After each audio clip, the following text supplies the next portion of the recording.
Hello everyone. Today, I, Ritin Bahl, Assistant Professor from ABES Engineering College, Ghaziabad, welcomes you all to the lecture series of the DBMS. Today, we are going to discuss a very important topic, transactions. The Unit 4 from the AK2 curriculum. What is a transaction? What basically the role of the transaction is? What are the states of the transactions? So today, we are going to discuss some very important key points regarding the transactions. Introduction, what are the transactions in the DBMS in the terms of the DBMS, what are read and write operations, and today we're going to discuss about the different transaction states and their various operations. Now, before proceeding further, the first of all the thing that comes in our mind is what is a transaction? Now, whenever we talk about the transaction, the first thing that comes to the mind is something related to the money. Yes, it's true. In this digitalized world, the money transaction is going very easy by just a click of a button. But when we talk about DBMS is related to something of the data storage. Now, how do we relate the transaction in terms of DBMS? Today, we are going to discuss that. Technically, transaction can be defined. Transaction can be defined as a logical related group of operations. So what do you mean by logical group of operations? We'll take an example for that. A single operation is the minimum processing unit that cannot be further divided. Let us take an example. A teacher is marking the attendance of the student in the attendance system. It's a very normal college days. Now, you can see that every times you can get a message that your student is present, your ward is present, and so on. Similarly, the student is also getting the same thing. The set of the operation would be like this. So let us take a very common example and let us proceed. What are the things we do? So read the attendance record balance of the student for the particular subject. Next thing is add the due attendance value to the attendance balance. Okay, and write the newly updated attendance balance to the attendance record.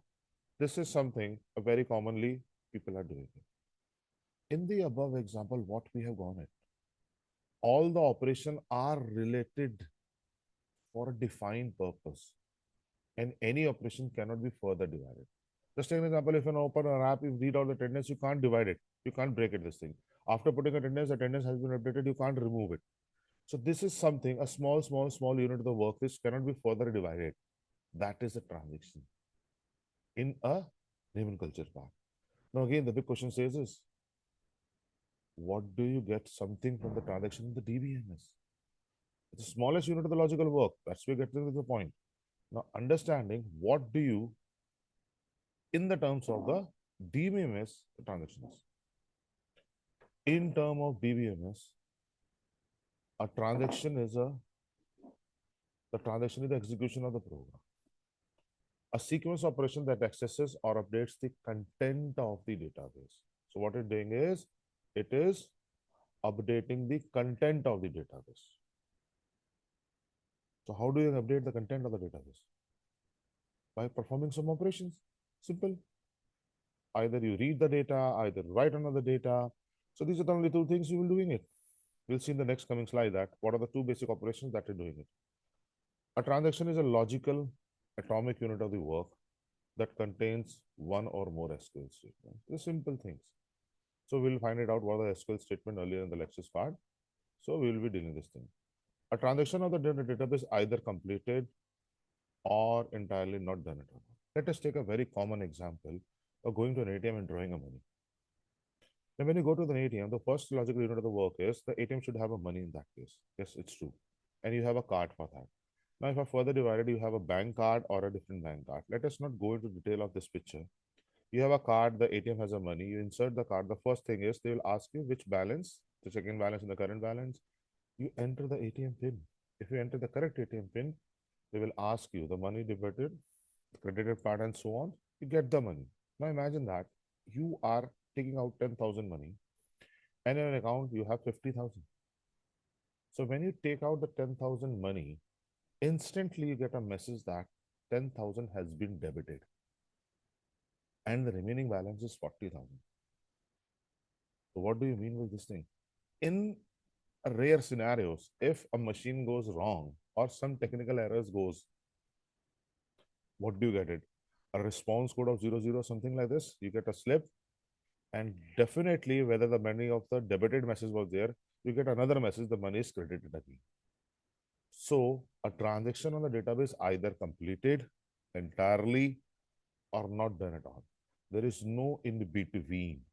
Means it is completely fully or it is not.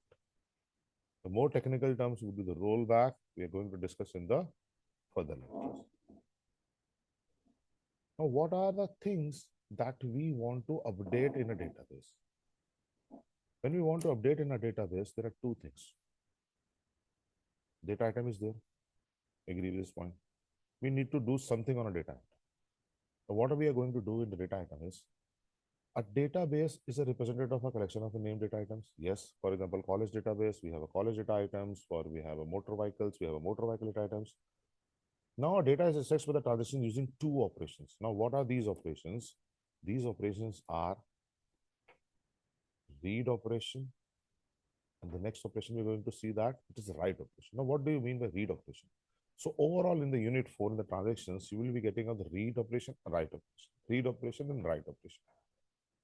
This operation reads the value of a data item X from the database server and keep it in a buffer. Now, very important point here, it is, what do you get the buffer part? Now, buffer itself just covers as a local memory or a cache memory that where the data has been stored in the main memory as shown in the figure. Now, if you see that, this is the main memory, this is a disk where the data has been stored. You get the 5000 block X, read it. So the data is getting fetched here. Now, nothing is going it back. We are just reading out the data from the main, from the disk part to the main. Okay.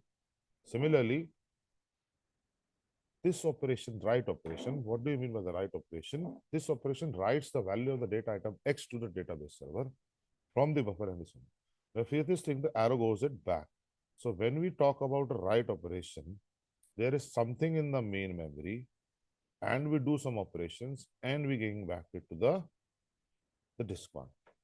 Now, what is a buffer? Buffer is a region of the main memory storage used to store data. So there are two operations that we are performing is read operation and the write operation. So read operation from the disk to the main memory, we're reading out the data, and the write operation is from the main memory to the disk part. Okay. Now the very important point is what are the transaction states and how do we deal with it? Now before doing this thing, let us go to this diagram. Now what is the diagram says is, now what are the diagram says? Now if we see that there are active state, there's a partially committed, there is a committed, or we have a failed state or a terminated state. So first thing is we go to the begin of the transaction. So when the transaction has been begin, it enters into the active state. After the active state, it moves to the two paths. Now if you see that there are two paths, that is, you can go to the end transaction that is partially committed, or you can abort it. Now the transaction can be completed or it can be failed also. If it is partially committed, means it is going to the buffer memory and it is not going back to the disk part, it is stored here. After it has been done completely, it is moving to the committed part, and after the committed, it is terminated. That means it's finished. The time of the data items or the resources that is available to that particular transaction has been reversed. If it is here and partially committed and due to some kind of technical error, some kind of resource allocation is not there or anything, it have failed. So again, it is abort and goes to the terminate stage. Now let us see what are the basic things. So first thing is we can go to the begin part, active, partially committed. If it is fully done, got all the resources, it is committed and is terminated. If it partially committed, it fails, it got abroad, and so on. Okay. So these are the basic phases of your transaction states in the DBMS. These are the references where we have taken the notes from this part. Thank you all for watching this video.